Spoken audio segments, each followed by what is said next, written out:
Hi everyone. Hope you are not good. Obviously you are not good because जिस तरह की performance Nepal से expect की जा रही थी पहले वार्म अप गेम्स में, उसके आसपास भी नहीं पहुंच पाया नेपाल। जिस तरह का स्टेटमेंट दिया था कैप्टन रोहित पौडेल ने, जिस तरह की स्टेटमेंट दी थी दीपेंद्र सिंह आयरी ने, उसके आप क्लोज भी नहीं पहुंच पाए। मतलब प्रॉब्लम ये नहीं है कि नेपाल कनाडा से 63 रन से हार गया।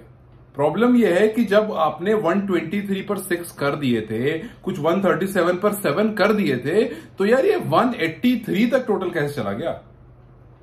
मतलब we are seeing couple of things very repeatedly.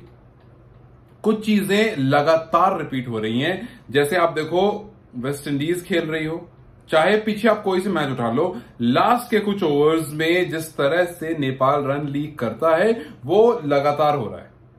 West Indies ये जब खेल रही थी आपके सामने, हम यही देख रहे थे कि भाई 15 ओवर तक वो आराम से खेलते थे। मतलब जब शुरू में मार दिया तो मार दिए, बट अगर आपने रोक लिया समहाउ, तो वो आखिरी के 5 ओवर में आप नहीं रोक पाते हो।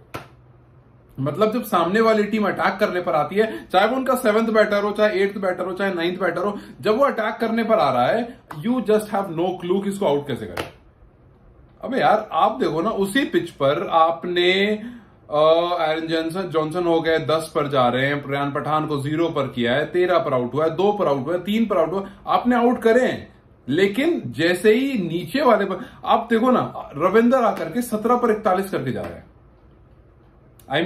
आई वॉज ट्रैवलिंग, मैं लास्ट 48 आवर्स से I have not slept well because अचानक से कल एक इमरजेंसी आ गई थी, मुझे पॉडकास्ट के लिए हरियाणा जाना पड़ा। मैंने बीच में अचानक से रैंडमली खोल करके देखा, मैंने कहा देखें क्या अपडेट चल रहा है, and when I open I was like oh ये क्या हो रहा है।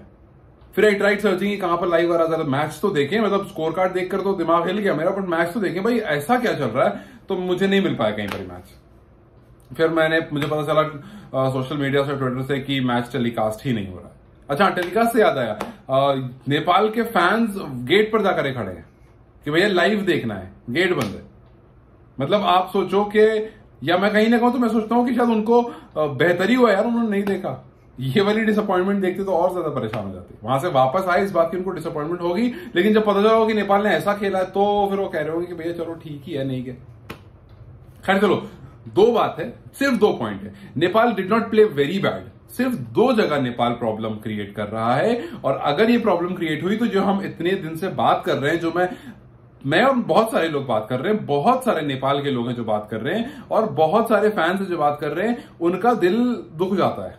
और प्रॉब्लम सिर्फ यह है कि ये 2 चीज आप नहीं सही कर पा रहे हो। और हमने पिछली 2 वीडियोस में भी बात करी थी कि नेपाल के साथ 2 बड़ी प्रॉब्लम चल रही है। उसमें से सबसे बड़ी प्रॉब्लम नेपाल की जो है वो है उनका टॉप ऑर्डर। आपकी ओपनिंग सॉर्टेड नहीं है। आपको नहीं पता है कि शुरुआत में कैसे रुकना है। और अगर आपको नहीं पता, देखो एक और वार्म अप मैच है, आप अपनी ओपनिंग पेयर को स्वैप कर दो, आप नीचे वाले को ऊपर भेजो। आज रोहित पौडेल ने अपनी पोजीशन चेंज की ना, तो यार ऊपर वाले को क्यों नहीं चेंज करो, मुझे समझ में नहीं आता यार। मैंने रोहित पौडेल को काफी बार देख लिया अपनी पोजीशन चेंज करते हुए। यार एक बार आप कोशिश तो करो, एक बार आप चेंज कर दो, एक बार आप नीचे वाले को जो अच्छा खेल रहे हैं आप उनको ऊपर भेजो। आज का आप देखो ना, आज मुझे लगता है कुशल मल्ला का मैं देख रहा था, उन्होंने ठीक ठाक खेला था, अनिल ने अच्छा खेला था, आप इन दोनों को ट्राई करो।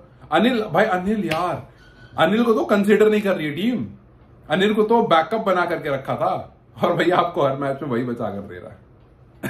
खैर 2 चीज जैसा मैं कह रहा हूं, आपका टॉप ऑर्डर सॉर्टेड नहीं है, और आपके लास्ट ओवर्स में कैसे रन रोकने हैं आपको ये नहीं पता है। बॉलिंग, आपका स्पिन डिपार्टमेंट अच्छा, अगर आपको स्लो विकेट मिलती है, हमने पिछली वीडियो में एग्जैक्टली यही बात की थी, अगर स्लो विकेट मिलती है नेपाल कमाल कर देगा। आई नो कुछ लोग ये बात कर रहे हैं कि भाई अगर दीपेंद्र सिंह आयरी टीम में आ जाए, अगर संदीप आ जाए तो टीम बवाल हो जाएगी। मतलब फिर 2 लोगों पर रुक जाओगे, फिर 2 लोगों पर भरोसा कर। मतलब यार 11 बंदों की टीम है भाई, 11 बंदों की टीम है। वो 2 बंदे आकर ना कुछ उखाड़ नहीं लेंगे, वो आकर कुछ ऐसा जादू नहीं कर देंगे इस टीम में। इस टीम को पहले टीम बनना पड़ेगा। सो सबसे पहला पॉइंट यह है कि what if Sandeep doesn't come back, what if Deependra का जो इंजरी है वो अभी थोड़ा प्रोलॉन्ग हो जाए, तो आप हार जाओगे, आप बांग्लादेश से हार जाओगे, आप नीदरलैंड से हार जाओगे।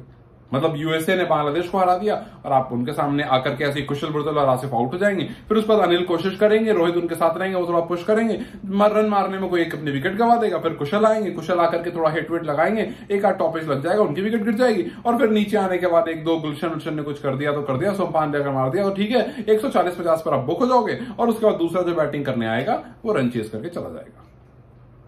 तो यहां पर टॉप ऑर्डर ने अगर परफॉर्म नहीं करा तो नेपाल इस वर्ल्ड कप को भूल जाए कि वो किसी सुपर 8 को हरा रहा है, भूल जाए कि वो कुछ ऐसा कर रहा है जिससे उसके बारे में लोग याद रखें। Let me tell you this, अभी मैं आ रहा हूं हरियाणा से, वहां जो इंडिया के 2007 के लास्ट ओवर जिन्होंने बॉलिंग करा था, world cup winner Joginder Sharma से हम बात कर रहे थे, उनसे नेपाल क्रिकेट के बारे में बात हुई। वो पॉडकास्ट रिलीज करेंगे हम 4th या 5th को।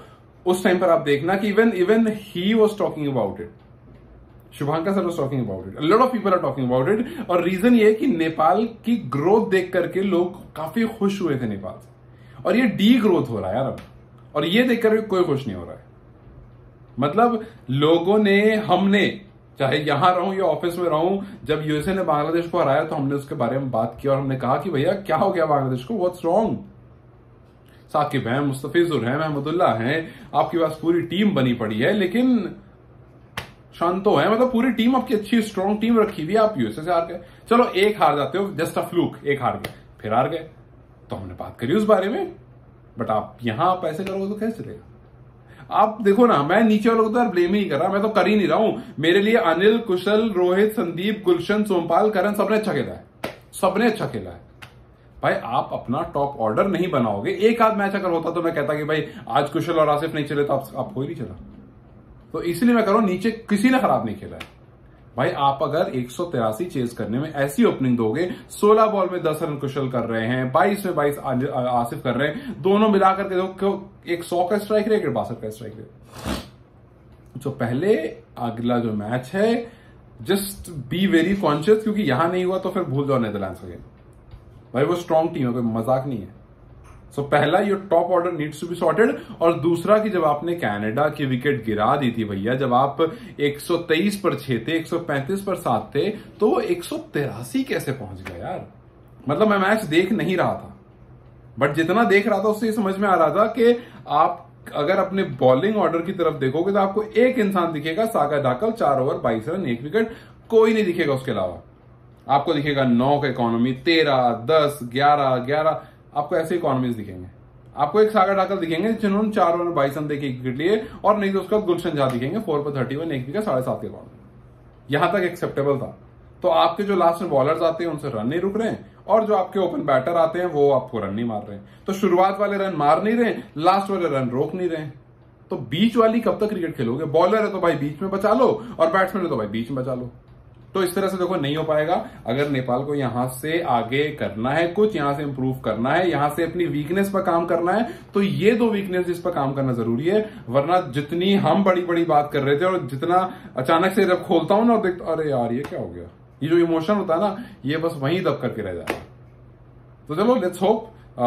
नॉट वेरी डिप्रेस्ड कि नेपाल आज हार गया, वेरी डिप्रेस्ड बिकॉज एक बार फिर से टॉप ऑर्डर फेलियर हुआ, और एक बार फिर से लास्ट के 5 ओवर में नेपाल अपने आप को कंट्रोल नहीं कर पाया। एंड आई होप कि ये चीज इंप्रूव हो जाए, बिकॉज नहीं होगी then it's not going to end well for Nepal.